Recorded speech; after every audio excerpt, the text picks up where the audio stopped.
பிரியமானவர்களே, லூக்கா 5ஆம் அதிகாரத்தில் பேதுரு மீன்பிடிக்கச் சென்று மீன்கள் கிடைக்காததால் சோகத்துடன் வலையை கழுவிக்கொண்டிருந்தான்.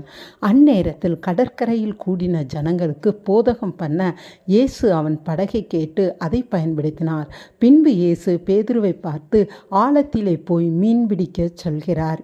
இரவு முழுவதும் பிரயாசப்பட்டும் மீன் ஒன்றும் கிடைக்காத நிலைமையில் இயேசு சொன்ன ஒரு வார்த்தைக்கு கீழ்ப்படிந்து பேதுரு மீன்பிடிக்க திரும்பவும் சென்றான். திரளான மீன்களை அவன் படகில் பிடித்து அவர்கள் கூட்டாளிகளின் படகுகளையும் உதவி செய்யும்படி வரவழைத்து அந்த படகுகளும் நிரம்பியது. அதை பார்த்த அவர்களுக்கு பிரமிப்புண்டாயிற்று. இன்றைக்கும் பேதுருவைப் போல நம்மால் முடியாதவைகளை கடவுளிடம் கொடுக்கும்போது அவர் சொல்லும் வார்த்தைக்கு கீழ்ப்படிந்து நாம் செயல்படும் போதும் பிரமிப்புண்டாக ஆசீர்வாதம் நம்முடைய வாழ்க்கையில் உண்டாகும்.